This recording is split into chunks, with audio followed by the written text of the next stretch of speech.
अस्सलामुअलैकुम नाज़रीन कराम, नई वीडियो में आपको खुश आमदीद कहते हैं। इंतखाबात की तारीख़ आते ही और चीफ़ इलेक्शन कमिश्नर की जानिब से ये ऐलान कि पाकिस्तान तहरीक इंसाफ का इंतखाबी निशान बल्ला इंतखाबी अमल के अंदर भी होगा, बैलेट पेपर पर भी होगा। उसके बाद कुछ बड़ी अहम तरीन और मुस्बत डेवलपमेंट्स हैं पाकिस्तान तहरीक इंसाफ के लिए। अब पाकिस्तान तहरीक इंसाफ को जलसों की इजाज़तें मिलना शुरू हो गई हैं। फिर शाह महमूद कुरैशी के ज़रिए मुज़ाकरात के आगाज़ की बाज़गश्त भी है। इसमें बहुत कुछ हो रहा है। नून लीग की तरफ से शिकवे शिकायतें एक मरतबा फिर शुरू कर दी गई हैं। नून लीग अपना रोना शुरू हो चुकी है। क्या हवाओं का रुख तब्दील हो रहा है? क्या पाकिस्तान तहरीक इंसाफ के लिए कुछ आसानियां हैं? क्या टेबल्स टर्न हो चुके हैं?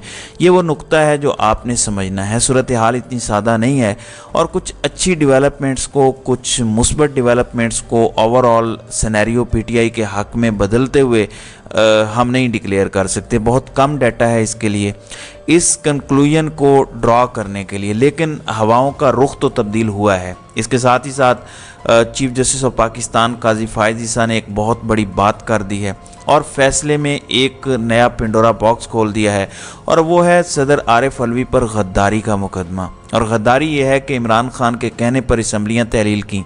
क्या इमरान खान पर भी गद्दारी की तलवार लटक रही है? और अपनी ऑब्जर्वेशन और जजमेंट के अंदर हिस्सा बनाया है इस पहलू को, जो कि केस का प्रॉपरली हिस्सा भी नहीं था। अब काजी साहब के ख़िलाफ़ वज़ीर आज़म हाउस से रेफरेंस आया था और वो रेफरेंस सदर मुमलिकत आरिफ अलवी ने मूव किया।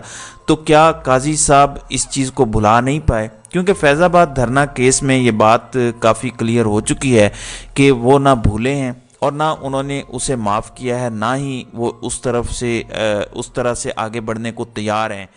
अब ये एक बड़ी अलार्मिंग डेवलपमेंट है पाकिस्तान तहरीक इंसाफ के लिए भी। इसलिए मैं कह रहा हूँ कि बहुत कुछ साइमल्टेनियसली हो रहा है। हर चीज़ को हमें मुख्तलिफ पैराए के अंदर देख कर समझना है। तो डेवलपमेंट्स इतनी सादा नहीं हैं कवाकिब कुछ नज़र आते हैं कुछ पाकिस्तान के पूरे सिनेरियो में। अब जस्टिस काजी फायज़ ईसा ने आज ये हुक्म दे दिया है पाकिस्तान के तमाम मीडिया चैनल्स और सहाफ़ियों को कि वो इंतखाबात के इनेकाद के हवाले से किसी किस्म का कोई इबहाम पैदा ना करें, यानी किसी किस्म का कोई शक और शुबा या फिर अपने कंसर्न का इजहार कोई सहाफ़ी नहीं कर सकता कि इलेक्शंस 8 फरवरी को होंगे नहीं होंगे। यानी बिल्कुल पत्थर पर लकीर है। और जो इस तरह का नैरेटिव बनाना चाहता है वो अपने घर तक ही बनाए, वो मीडिया पर आकर आवाम का जहन न तब्दील करे, आवाम की जहन साजी ना करे।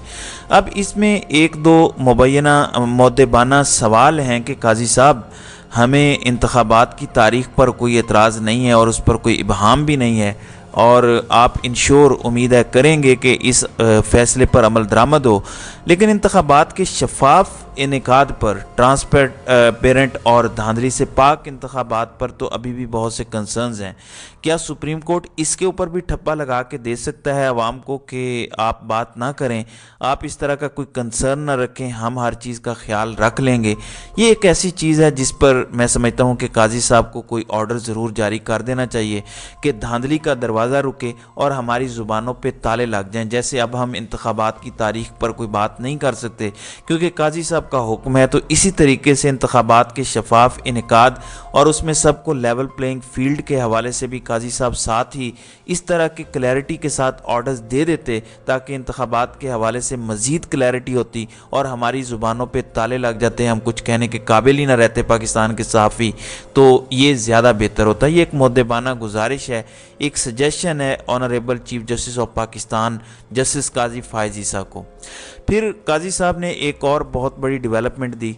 सुप्रीम कोर्ट ने मुल्क में इंतखाबात से मुताल्लिक केस में करार दिया है कि सदर मुमलिकत का तहरीक अदम एतमाद के बाद इसम्बली तहलील करना गैर आइनी था और गैर आइनी तौर पर इसम्बली तहलील करना गद्दारी के ज़ुमरे में आता है। मुल्क में 90 रोज़ में इंतखाबात से मुताल्लिक केस की समाअत के दौरान सुप्रीम कोर्ट ने करार दिया कि इंतखाबात का मामला तमाम फ़रीक़ैन की रजामंदी से हल हो चुका है, अवाम को मुंतखब नुमाइंदों से दूर नहीं रखा जा सकता। उम्मीद करते हैं हर इदारा पुख्तगी और समझ के साथ चलेगा। बड़ी मुनासिब बात है। अदालत का कहना था कि सदर और इलेक्शन कमीशन की ऐलान करदा तारीख पर बिला ताअत्तुल इंतखाबात हों। आम इंतखाबात की तारीख का नोटिफिकेशन जारी हो चुका है। आम इंतखाबात 8 फरवरी 2024 को होंगे। अब सुप्रीम कोर्ट ने अपने फैसले के अंदर जो बातें कही हैं वो बड़ी अहम हैं। सुप्रीम कोर्ट ने करार दिया कि तहरीक अदम एतमाद के बाद मुल्क में सियासी बहरान पैदा हुआ। सदर मुमलिकत का तहरीक अदम एतमाद के बाद कौमी असम्बली तहलील करना गैर आइनी था। तहरीक अदम एतमाद के बाद सदर वज़ीर आज़म की हिदायत पर असम्बली तहलील नहीं कर सकते। गैर आइनी तौर पर असम्बली तहलील करना गद्दारी के ज़ुमरे में आता है। वो जो इमरान खान के ख़िलाफ़ एक वोट ऑफ कॉन्फिडेंस था, उसके बाद कासिम सूरी की एक जजमेंट नाकाम हुई, जिसके बाद इमरान खान ने असम्बलीज डिज़ोल्व की, तो सदर ने उस असम्बली को मंजूर किया। उस मामले को आज फिर चीफ जस्टिस केस में खींच कर लाए हैं। अदालत ने कहा कि हैरान कुन तौर पर सदर के पास असम्बली तहलील करने का इख्तियार नहीं था, लेकिन उन्होंने की, जबकि सदर के पास तारीख देने का जो इख्तियार था वो इस्तेमाल नहीं किया। आइन से इनहराफ का ऑप्शन किसी के पास नहीं। इलेक्शन कमीशन और सदर समेत हर इदारा आइन पर अमल दरामद करने का पाबंद है। तो क्या सदर ने गैर आइनी काम किया असम्बली डिज़ोल्व करके, और ये गद्दारी के ज़ुमरे में आता है? ये बहुत बड़ी बात है। मतलब आइन से गद्दारी, क्या सिर्फ वही गद्दारी है, या फिर सदर ने जब इंतखाबात की तारीख दी थी पंजाब और केपी के इलेक्शंस की, उस तारीख पर अमल दरामद ना करना आइन से इनहराफ अगर है, तो इस हवाले से भी काजी साहब ऑब्जर्वेशन दे जाते तो बड़ा अच्छा होता। सदर साहब को भी नाज़रीन इकराम आज एक पैगाम चला गया होगा कि 2 कश्तियों का सवार कभी भी कामयाब नहीं होता। अब समी इब्राहिम सीनियर सहाफ़ी हैं, उन्होंने एक ट्वीट किया और उनकी ये राय है इस पर कि चीफ जस्टिस ने काजी फायज़ ईसा के हवाले सदर मुमलिकत आरिफ अलवी के हवाले से अपनी कदूरत और नफ़रत का भरपूर इजहार किया और फैसला लिखवाते वक्त वो कुछ लिखवाया जिसका आज के मुकदमे से मेरी दानिश में कोई ताल्लुक़ नहीं बनता। सिर्फ अपना साड़ निकाला जस्टिस साहब ने फैसला लिखते हुए कि आरिफ अलवी ने कौमी असम्बली तोड़कर गैर आइनी काम किया। ये समी इब्राहिम का मौक़िफ़ है और इस पर ज़ाहिरी बात है कि पाकिस्तान तहरीक इंसाफ के लोग बहुत ज़्यादा सोशल मीडिया पर गुफ्तगू भी कर रहे हैं। अब नाज़रीन कराम आते हैं अहम डेवलपमेंट्स पर, जो कि बहुत अहम है और ये डेवलपमेंट्स समझने वाली हैं और इनसे बहुत कुछ आपको वाज़ेह हो जाएगा।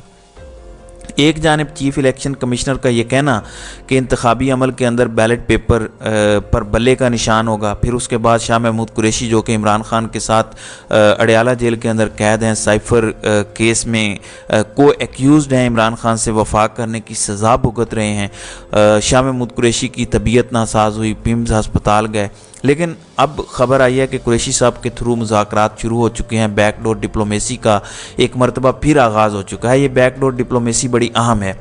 अब नून लीग के 2 लोगों की पहले स्टेटमेंट सुने।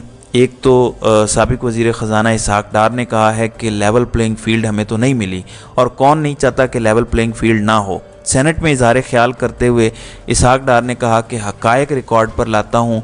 आइन कहता है 90 दिन में इलेक्शन हो, आइन की बाकी शिकें भी सामने रखनी हैं।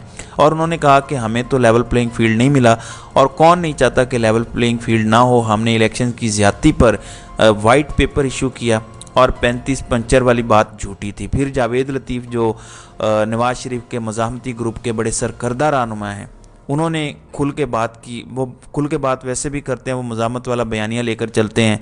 आज उन्होंने भी इमरान खान को दी जाने वाली सहूलियात पर सवालात उठा दिए हैं। उन्होंने कहा कि आज कोई बताए कि बाहर भी और अंदर भी लाडला कैसा है, यानी बाहर भी ये लाडला था और आज जेल के अंदर भी ये शख्स लाडला है। इस शख्स को आज भी सहूलतें मैसर हैं। ये शख्स जेल में है जिसे 5 स्टार होटल की तरह लग्जरी सहूलतें दी जा रही हैं। इससे पूछा जाता है कि देसी मुर्ग या लाहौर की कढ़ाई खाएंगे? क्या किसी और मुलजिम को लग्जरी फर्नीचर और लाखों रुपए की मशीनें पहुंचाई जा रही हैं? जेल के तमाम कैदियों को इसी तरह की सहूलतें दी जाएं। इस शख्स ने बहुत से ऐसे काम किए जिससे रियासत को नुकसान और आलमी कुव्वतों को फ़ायदा पहुंचा। मॉडल टाउन में प्रेस कॉन्फ्रेंस करते हुए इन्होंने कहा कि इलेक्शन की तारीख के ऐलान को पूरी कौम सराहती है। लेवल प्लेइंग फील्ड और मुनसिफाना इंतखाबात होने चाहिए। तो इमरान खान के हवाले से लाडले का लफ्ज़ एक मरतबा फिर पाकिस्तान की सबसे बड़ी लाडली जमात के एक बड़बोले रहनुमा ने इस्तेमाल किया है। अब ये भी एक गुस्सा है क्योंकि इनके पल्ले कुछ नहीं है। इन्हें पता है कि चीज़ें किस तरफ को जा रही हैं और अवाम इनके मुंह पे तमाचा मारने को तैयार है। दूसरी जानिब पेशावर में पाकिस्तान तहरीक इंसाफ को जलसों की इजाज़त एक मरतबा फिर दे दी गई है। फिर लाहौर में भी एक बहुत बड़ी डेवलपमेंट हुई है और ज़िलाई इंतज़ामिया ने बिलाखिर तहरीक इंसाफ के कारकुनान को कॉर्नर मीटिंग की इजाज़त दे दी है। एतवार को शाहदरा में हल्के के कारकुनान कॉर्नर मीटिंग में भरपूर शिरकत करेंगे। पाकिस्तान तहरीक इंसाफ के रहनुमाओं ने कहा है कि हल्के की आवाम को मुबारकबाद पेश करते हैं पुरअमन एहतजाज और जलसा जुलूस करना तहरीक इंसाफ का बुनियादी हक है। और ज़िलाई इंतज़ामिया यानी डिप्टी कमिश्नर ने एप्लीकेशन पे जो रिक्वेस्ट थी for holding of corner meeting on 12 November at Dera Akmal Khan Hari Shahdara Lahore, इसकी बाकायदा तौर पर बाज़ाब्ता तौर पर इजाज़त दे दी है। तो ये बड़ी अहम डेवलपमेंट है कि पीटीआई को अब इजाज़तें बड़ी आसानी से मिलना शुरू हो चुकी हैं। इलेक्शंस का ऐलान भी हो चुका है।